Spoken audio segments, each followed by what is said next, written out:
Welcome students. आज हम पढ़ेंगे आरसी सर्किट।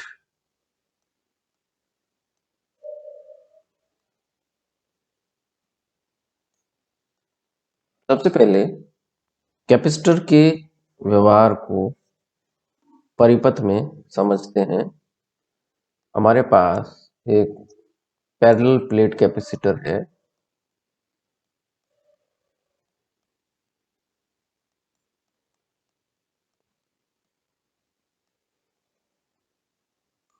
ये बैटरी के टर्मिनल से डीसी सोर्स से जुड़ा है।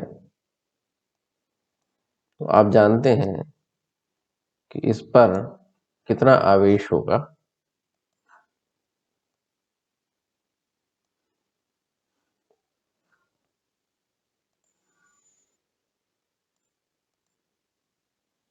इस पर आवेश होना चाहिए किसी समय Q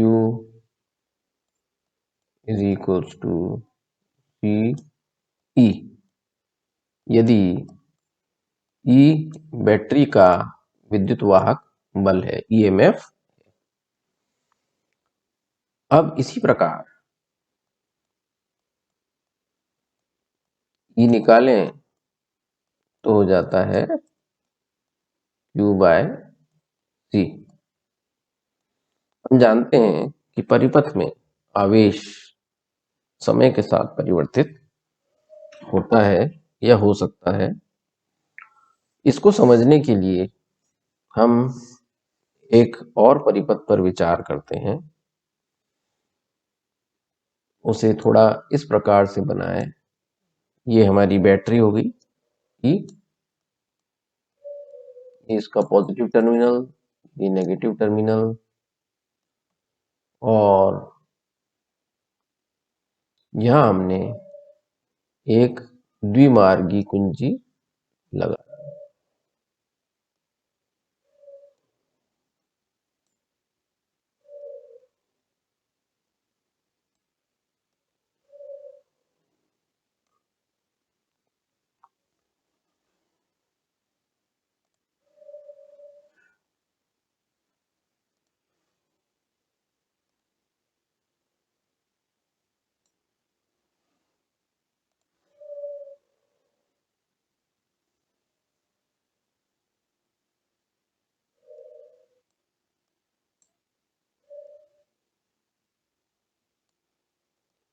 ये कुंजी हो गई। फिर हमने परिपथ में एक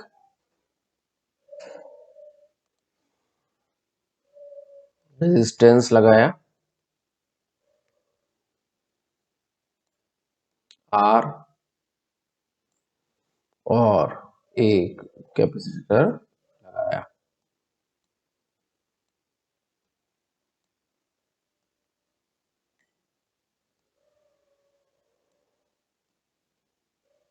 सर्किट बंद कर दिया। अब होता क्या है कि इलेक्ट्रॉन्स इस प्रकार से चलेंगे। ये मान सकते हैं कि धन आवेश इधर से धारा होती है I, धन आवेश के प्रवाह की दिशा में। और दिस्ट सर्किट है डीसी सर्किट है, इसलिए यहाँ पर धारा की दिशा दिखाई जा सकती है। धारा इस प्रकार से जाकर रेजिस्टेंस में से होकर फिर इसको आवेशित करती है और इस प्रकार से संचालन होता है। अब ये धारा यहाँ पर कितनी होगी और आवेश कितना होगा किसी समय t पर, ये हमें ज्ञात करना है। तो आइए इसको समझें।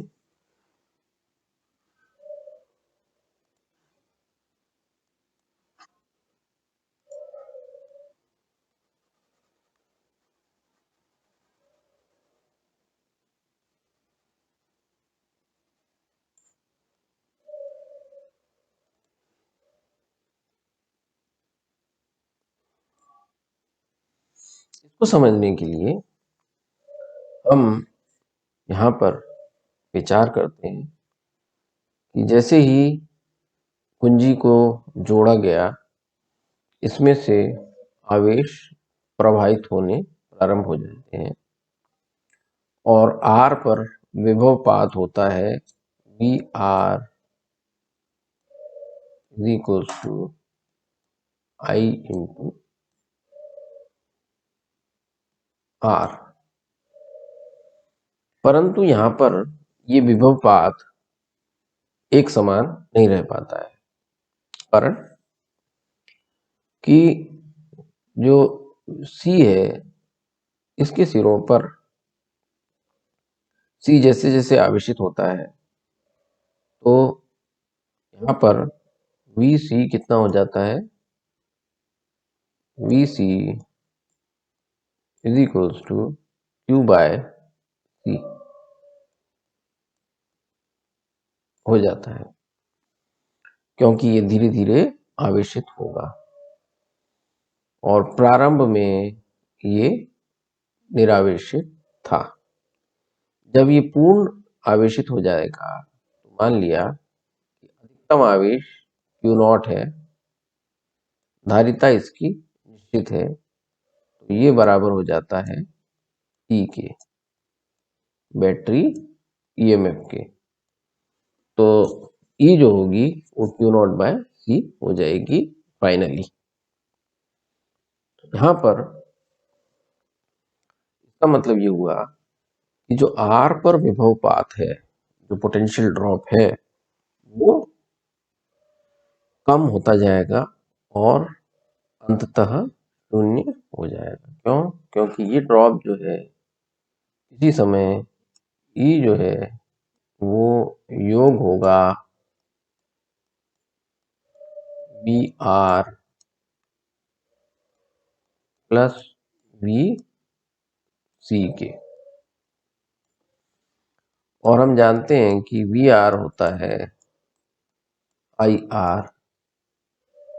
यहाँ I फंक्शन है टाइम का, प्लस Q बाय C। तो इसका अर्थ ये हुआ कि किसी समय R पर current Q by C is equal to I as a function of time into R होना चाहिए। तो ये और ये समीकरण एक ही है, इससे ये समीकरण प्राप्त होती है। अब हम इस समीकरण को इवेल्युएट करें। देखिए यहाँ पर I जो है वह है I T is equals to dQ by dt। इसे हम समीकरण नंबर 1 माने, इसे 2 माने और यहाँ से मान उठाकर इसमें रख देते हैं, तो हमें एक और समीकरण अंततः जब कैपेसिटर पूर्णतः चार्ज हो जाएगा तो R पर जो विभव पात है, पोटेंशियल ड्रॉप है, वो शून्य हो जाएगी और C पर EMF, बैटरी EMF के बराबर हो जाता है finally Q0 by C। Is our equation number 3। दोनों इक्वेशंस को फर्स्ट में रखें तो हमें प्राप्त होता है Q0 by C equals to R dQ by dt plus Q by C। माना ये क्वेश्चन नंबर 4 है। अब इस समीकरण को हमें सॉल्व करना है। कैसे सॉल्व करें?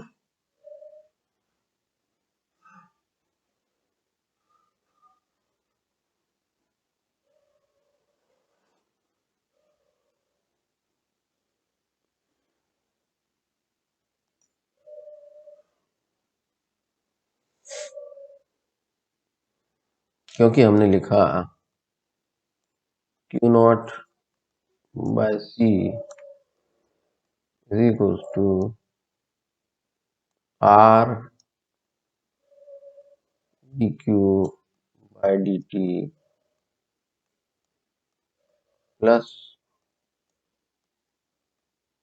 Q बाय C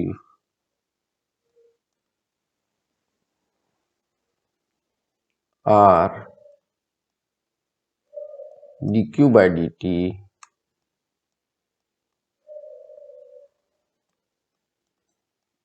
इसकी वैल्यू हो जाती है natural log Q naught minus Q by -1 plus is equals two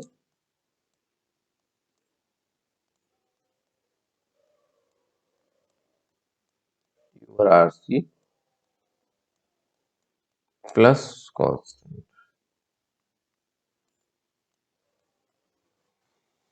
is equals to 0 पर ये कंडीशन लगाई तो natural log Q naught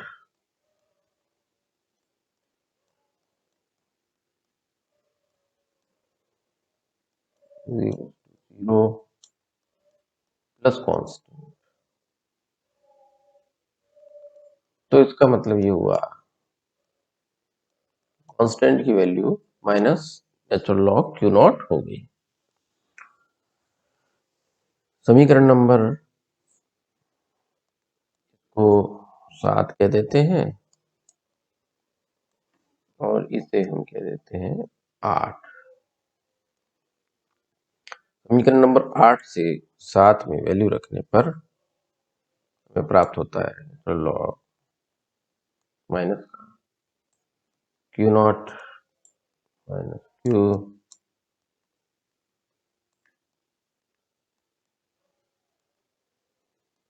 T by RC minus natural log of Q naught या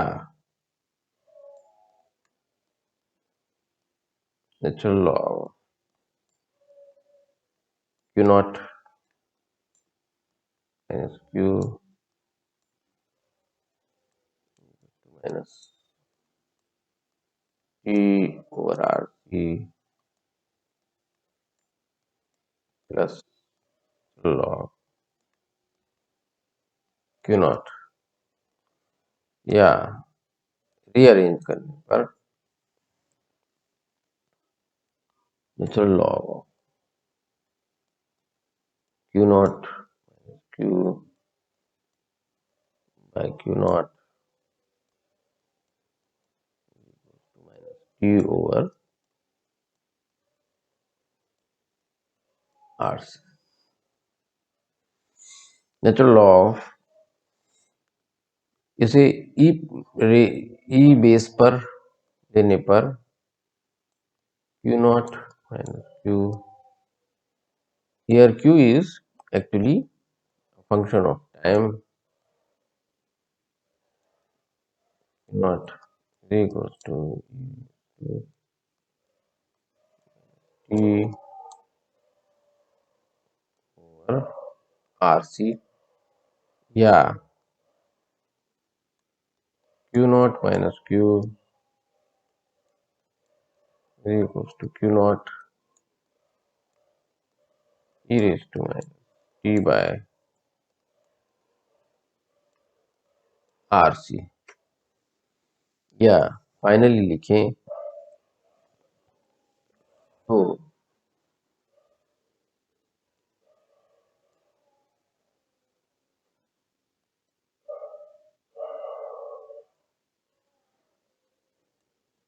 Q naught minus Q is equal to A minus T या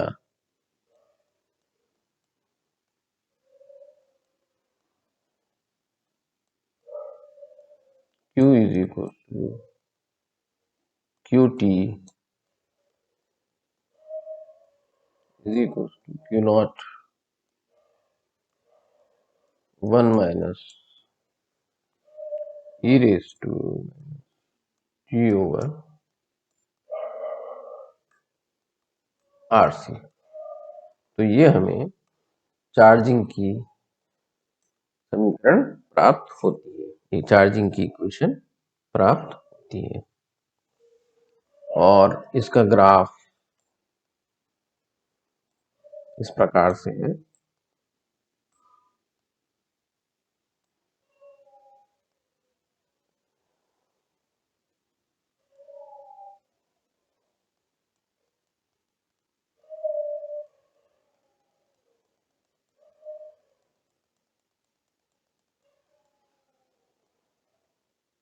अनंत काल तक ये आवेशित होता रहता है।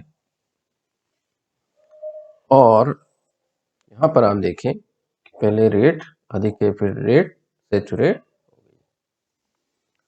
अब यहाँ पर ये जो RC है इसको यदि हम माने ग्रीक लेटर तो Q हो जाता है हमारे पास Q naught 1 minus raise to minus T over RC। तो हम ये देखते हैं कि किसी अधिकतम वैल्यू में से इसकी वैल्यू कम हो रही है, तो अधिकतम में से कम हो रही है, यानी कि Q बढ़ रहा है। तो E is equals to RC, इसको टॉ C मानते हैं, टॉ C पर Q is equals to Q naught 1 minus e raise to minus 1। अब क्योंकि e की वैल्यू होती है 2.719 समथिंग, तो 1 बाय e की वैल्यू हो जाती है 0.37। तो 1 माइनस 1 बाई ई की वैल्यू हो जाती है 1 माइनस 0.37, यानी कि 0.63। तो कैरेक्टरिस्टिक टाइम पीरियड पर वैल्यू हो जाती है कि Q is equals to 0.63 into Q naught. ये वैल्यू हो जाती है, तो इसे कहते हैं टाइम कांस्टेंट या कालांक या RC टाइम कांस्टेंट।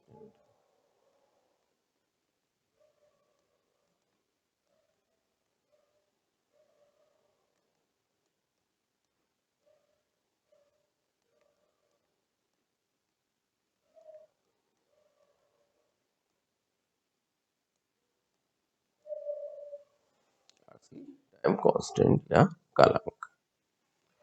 इस व्याख्यान में इतना ही, इसको आप हल करके देखिए।